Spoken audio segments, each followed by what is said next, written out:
నమస్తే, welcome to TV media. This is Soumyaram. రెండు తెలుగు రాష్ట్రాల్లో పరిచయం అవసరం లేని నేత, ముఖ్యంగా ఉత్తరాంధ్రలో తిరుగులేని రాజకీయ చాణక్యుడు మాజీ మంత్రి ధర్మాన ప్రసాదరావు. వైఎస్ఆర్సీపీ ఓటమి తర్వాత కొంత స్తబ్దంగా ఉన్న ధర్మాన ప్రసాదరావు కొన్ని రాజకీయ పార్టీ సమావేశాలు, మీడియా సమావేశాలకు పరిమితమవుతూ ఉంటున్న ఆయనలో 90s నాటి ధర్మాన వచ్చారా అంటే అవుననే అనిపిస్తుంది. ఒకప్పటి ధర్మాన ప్రసాదరావు తిరిగి వచ్చారు అనే విధంగా బుధవారం వైకాపా చేపట్టిన మెడికల్ కళాశాల ప్రైవేటీకరణ వ్యతిరేక నిరసనలో ఆయన వైఖరి కనిపించింది. ర్యాలీకి అనుమతి లేదని డీఎస్పీతో సహా ఇతర పోలీస్ సిబ్బంది తమ కార్యకర్తలను అక్కడే ఉన్న ఎమ్మెల్సీ కుంభా రవిబాబు, మాజీ శాసన సభాపతి తమ్మినేని సీతారాంను సుమారు గంట సేపు నిలువరించి ఇబ్బంది పెడుతుంటే ధర్మాన ఎంట్రీతో కార్యకర్తల్లో నూతన ఉత్సాహం రేకెత్తింది. మనల్ని ఎవరు ఆపుతారు అంటూ ధర్మాన కార్యకర్తలకు సైగ చేయడంతో ఒక్కసారిగా పోలీసులను తోసుకుంటూ ధర్మాన వెంట నడిచింది క్యాడర్. దీంతో ఆయన అభిమానులు వింటేజ్ ధర్మాన మళ్ళీ వచ్చారంటూ ఆనందపడుతుంటే, మరికొందరు యువనేత రామ్ మనోహర్ నాయుడుకు పోటీగా ధర్మాన నిలుస్తున్నారని అంటున్నారు. మరి ధర్మానలో వచ్చిన మార్పేంటి? వింటేజ్ ధర్మాన ఏం చేశారు? చూడాలంటే వైకాపా చేపట్టిన నిరసన ర్యాలీ చూడాల్సిందే.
జగన్మోహన్ రెడ్డి గారు చెప్పడం జరిగింది, ఎవరు ఈ ప్రైవేట్ కళాశాలని ఆక్రమించిన, దోపిడీ చేసిన, ప్రభుత్వ ఆస్తుల్ని దోపిడీ చేసిన అవన్నీ మళ్ళీ వెనక్కి తీసుకోవడం జరుగుతుందన్నటువంటి విషయాన్ని హెచ్చరించడం.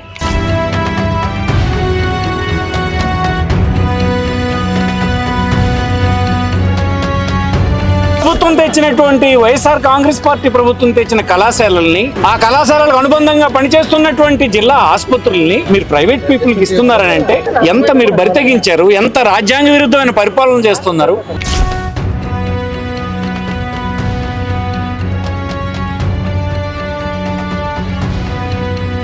మరీ ముఖ్యంగా వైద్య విద్య లాంటిది మీరు ప్రైవేట్ పీపుల్కి వ్యాపారం చేయడానికి ఇస్తే ప్రభుత్వం నిర్వర్తించడానికి ఉండేటువంటి పనులేంటి? అసలు రాజ్యాంగం ఏం చెప్పింది? ఒక సాధారణమైన పౌరుడు ఆరోగ్యం బాగలేకపోతే కోర్టుకు పోవాలా?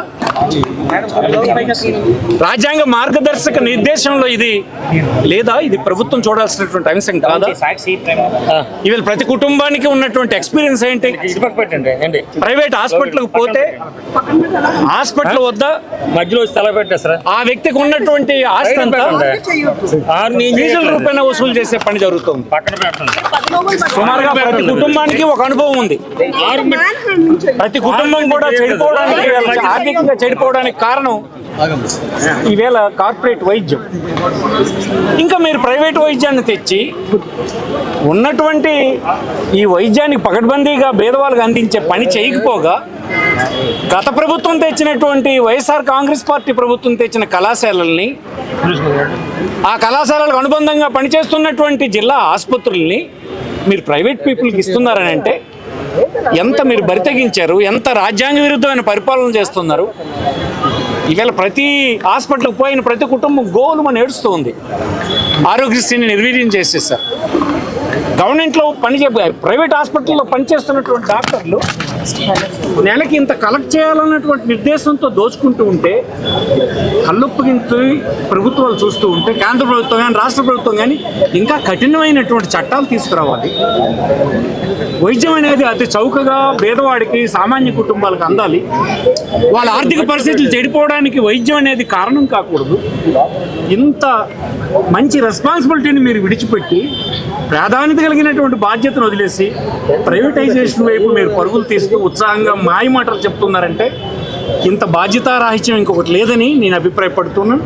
దీని మీద చాలా క్లారిటీతో వైఎస్ఆర్ కాంగ్రెస్ పార్టీ తన అభిప్రాయాన్ని చెప్పింది.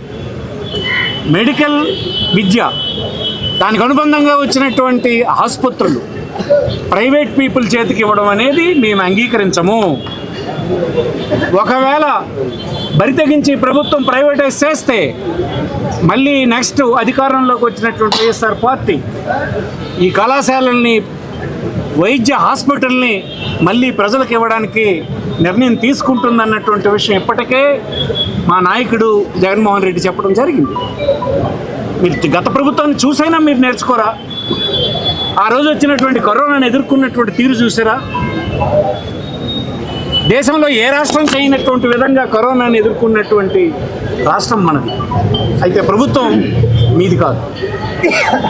ఈనాడు మీరు అవి ఆచరించకపోగా మరింత దిగజార్చే పని చేస్తుందా? ఇది మీకు తెలియకపోవచ్చు, కానీ ప్రతి కుటుంబం వైద్యం అంటే బెదిరిపోతూ ఉన్నారు. వాళ్ళని దోపిడీ చేసేస్తున్నారు ప్రైవేట్ పీపుల్. దీన్ని నిరోధించే పని చేయండి. ఇది ప్రజల ఆగ్రహానికి మీరు గురికాక తప్పదు. ప్రజలు ఒక్క తీర్పు, దీని మీదే పెద్ద తీర్పు గ్రామాల్లో పోతున్నప్పుడు ప్రతి ఒక్కరూ దీన్ని వ్యతిరేకిస్తున్నారు. ఎందుకు మీకు చెవును పడడం లేదో, ఎందుకు మీరు మా మాటలను ఆలకించడం లేదో మాకు అర్థం కావడం లేదు. ఈ నిర్ణయాన్ని మొత్తం రాష్ట్ర ప్రజానీకం అందరూ వ్యతిరేకిస్తున్నారు అన్నటువంటి విషయాన్ని మీరు గ్రహించాలని, మీ నిర్ణయాన్ని వెనక్కి తీసుకోవాలని, అన్ని ప్రభుత్వ ఆధ్వర్యంలోనే హాస్పిటళ్ళు, కళాశాలలు నిర్వహించాలని వైఎస్ఆర్ కాంగ్రెస్ పార్టీ డిమాండ్ చేస్తుంది. ఈ సమాజంలో ఉండేటువంటి వ్యత్యాసాలు తగ్గాలంటే పేదవాళ్ళు చదువుకోవడానికి అవకాశం ఉంది. పేదరికం తన చదువుతో ఆటంకం కాకుండా ఉండేటువంటి వాతావరణం కావాలి. దానికి గాను గడిచిన కాలంలో వైఎస్ఆర్ గారు ఉన్నప్పుడు అందరు విద్యార్థులు తన పేదరికం అడ్డు కాకుండా ఉన్నత విద్యను అభ్యసించడానికి అవసరమైనటువంటి సదుపాయాలు. మళ్ళీ ఇన్ని సంవత్సరాల తర్వాత కొన్ని కుటుంబాలు వెలుగులోకి వచ్చాయి.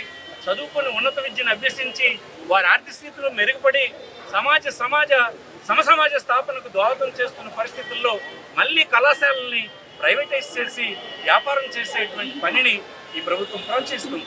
దీనికి వ్యతిరేకం మేము ఎంత మాత్రం మేము దాన్ని అనుమతించాం. ఈ రాష్ట్రంలో ఇది ఉన్నంతకాలం, ఈ పద్ధతి ఉన్నంతకాలం మేము యాజిటేట్ చేస్తూ ఉంటాం ప్రజల తరఫున. అలాగే మళ్ళీ వైఎస్ఆర్ కాంగ్రెస్ పార్టీ ప్రభుత్వం వస్తే ఇప్పటికే జగన్మోహన్ రెడ్డి గారు చెప్పడం జరిగింది, ఎవరు ఈ ప్రైవేట్ కళాశాలల్ని ఆక్రమించిన, దోపిడీ చేసిన, ప్రభుత్వ ఆస్తుల్ని దోపిడీ చేసిన అవన్నీ మళ్ళీ వెనక్కి తీసుకోవడం జరుగుతుందన్నటువంటి విషయాన్ని హెచ్చరించడం. దానికి కారణం ఒక్కటే, ఈ పేదవాళ్ళ తలగా ఆరోగ్యం కాపాడడానికి ఉండేటువంటి వైద్యం, ఆరోగ్యం, దానికి అవసరమైనటువంటి చదువు ప్రైవేటైజ్ చేస్తే మేము అంగీకరించమని ఈ సందర్భం మనం వచ్చేస్తుంది.